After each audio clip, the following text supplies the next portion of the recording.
fellas. I hope you're faring well. We've been talking a lot about the cost of the components it takes to shoot a traditional muzzleloader lately.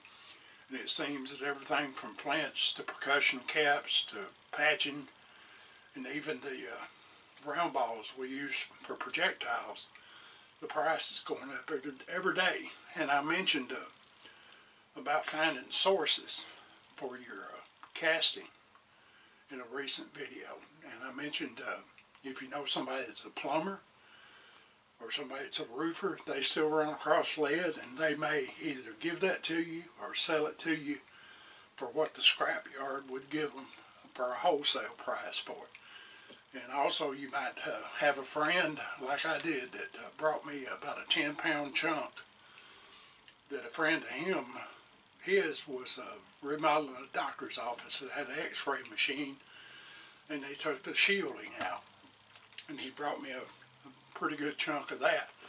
That's a good source. You know somebody does that type of contracting. Back in the day, tire shops were a good source of lead to use for casting. This day and time, they tend to use wheel weights that have zinc and other things in them. And the lead you get, you want to test it to make sure it's pure enough to make round balls or conicals for your muzzleloader. In the case of this piece of sheeting here, it's real easy to take your thumbnail and scratch across that surface, and it will leave a scratch in that. And on a wheel weight or something like that, you can take a pair of wire cutters and just real lightly bite that, and it should leave a mark pretty easy. So you know that's probably pretty close to what you need to shoot with muzzleloading. So if you can get out there and find a source of lead like that you can get at a decent price, that's a good thing. But if you wind up to having to go online someplace like Roto Metals and order it, you can do that also. I think I noticed that that particular company had,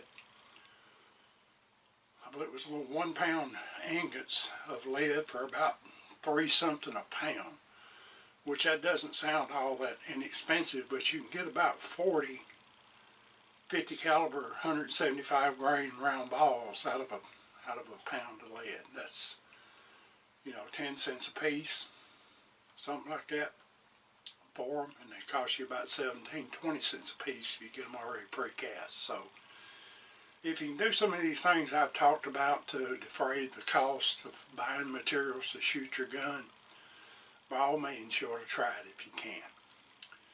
As always, I appreciate you watching. God bless you. From me and the spirit of Jake, keep your powder dry and mind your top knot, Pilgrim.